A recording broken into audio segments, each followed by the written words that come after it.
In 1956, Brazil decided to build a new capital city from scratch. Not renovate an existing city, not expand a small town, build an entirely new metropolis in the middle of nowhere. They gave themselves 4 years to do it, and they actually did it. Brasilia opened in 1960, a modernist masterpiece carved out of red dirt and scrubland. Wide boulevards, sweeping curves, buildings that looked like sculptures. From above, the city was shaped like an airplane, soaring into the future. It was supposed to be the city of tomorrow, a perfect urban environment designed by geniuses, a symbol of Brazilian ambition that would inspire the world. 60 years later, Brasilia is one of the most criticized cities ever built, a place that architects love and residents struggle with, a monument to what happens when designers forget that cities exist for people, not photographs.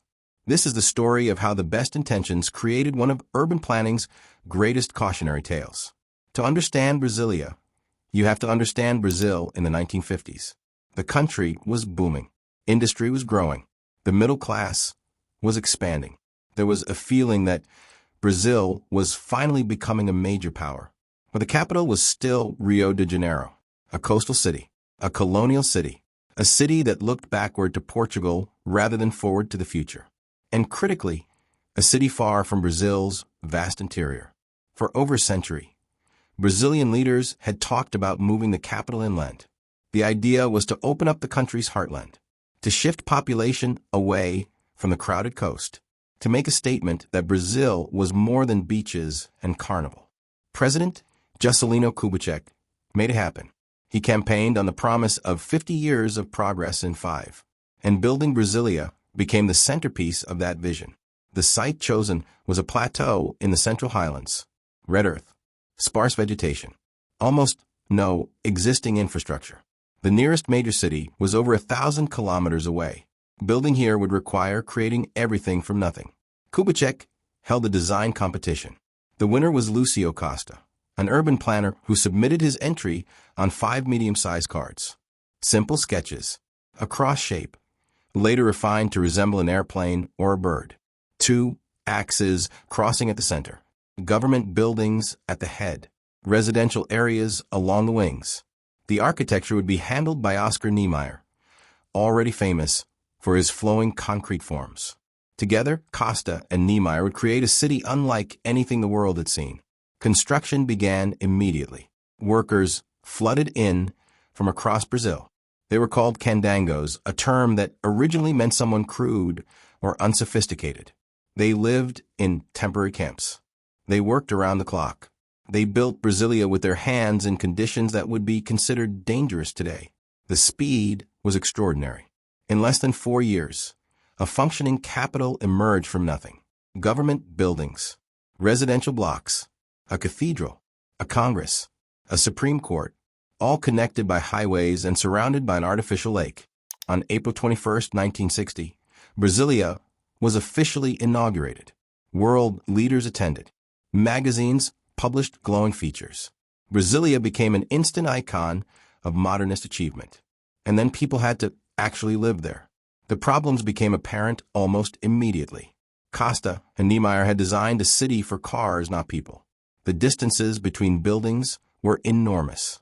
What looked elegant on a plan meant endless walking in tropical heat, and there were almost no sidewalks.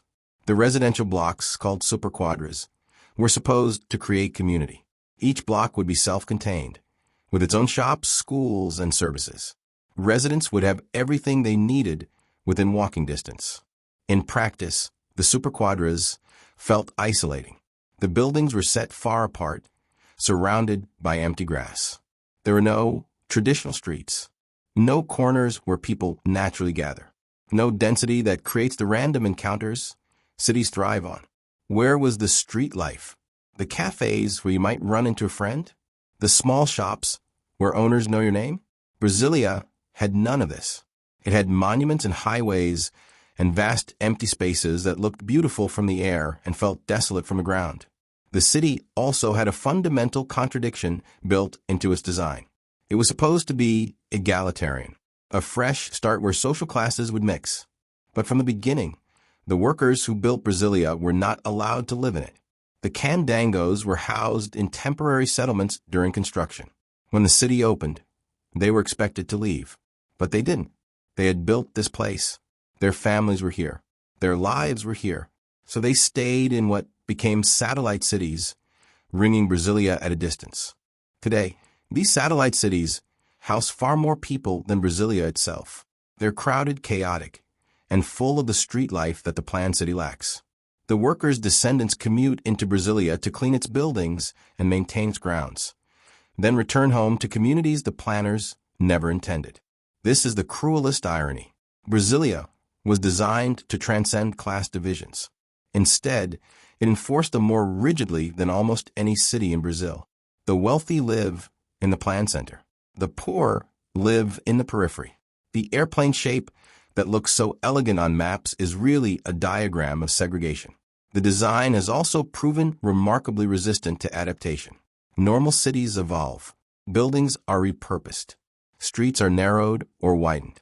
Uses change as needs change. But Brasilia is protected by its status as a UNESCO World Heritage Site. The original design cannot be significantly altered. This means the city is frozen in 1960. It cannot grow organically. It cannot respond to how people actually want to live. It must remain forever a monument to what modernist planners thought people should want. Residents have found ways to cope. They've colonized the spaces between buildings with informal markets and food stalls. They've created social spaces in parking lots and under overpasses. They've done what humans always do, made the city their own despite the design. But these adaptations feel like resistance rather than collaboration. The city fights its residents at every turn. It insists on being used the way its designers intended, even when that intention was wrong. I want to be fair to Costa and Niemeyer. They were genuine idealists. They believed that good design could create a better society. They thought that if you gave people modern housing, efficient transportation, and access to nature, they would flourish. And some aspects of Brasilia do work. The superquadras provide genuine green space. The separation of uses keeps industrial pollution away from residences. The artificial lake is beautiful and well used for middle-class Brazilians with cars. The city offers a quality of life that other Brazilian cities can't match. But the vision was incomplete. It assumed that everyone would have cars. It assumed that people want to live in high-rises surrounded by grass. It assumed that efficiency and beauty were more important than warmth and humanity. Most of all, it assumed that architects knew better than the people they were designing for, that expertise could replace experience, that a perfect plan could anticipate all needs. Brasilia proves that this assumption is wrong. Cities are too complex to be designed by anyone, no matter how brilliant. They emerge from millions of decisions, made by millions of people over decades and centuries. The best urban planning works with this complexity, not against it. The comparison with Kowloon Walled City is instructive. One was designed by world-famous architects with unlimited government support. The other grew organically without any planning at all. And in many ways, the unplanned city was more livable than the planned one. This doesn't mean planning is useless. It means planning should be humble. It should set frameworks within which people can make their own choices. It should provide infrastructure and services. But it should leave room for adaptation, for surprise, for the messiness that makes cities feel alive. Brasilia is still Brazil's capital. It still functions. Government employees still work there. Tourists still visit to admire Niemeyer's architecture. The city has developed its own culture, its own rhythms, its own identity. But it's also a permanent reminder of modernism's limits. A city built on the belief that design can perfect society, now standing as evidence that it cannot. The residents of the satellite cities, the descendants of the candangos, have the last word.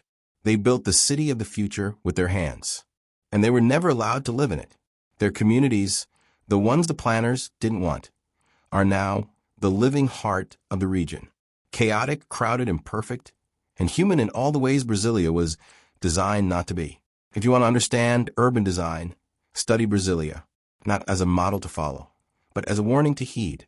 The most beautiful plan is worthless if it doesn't account for how people actually live. I'll see you in the next one.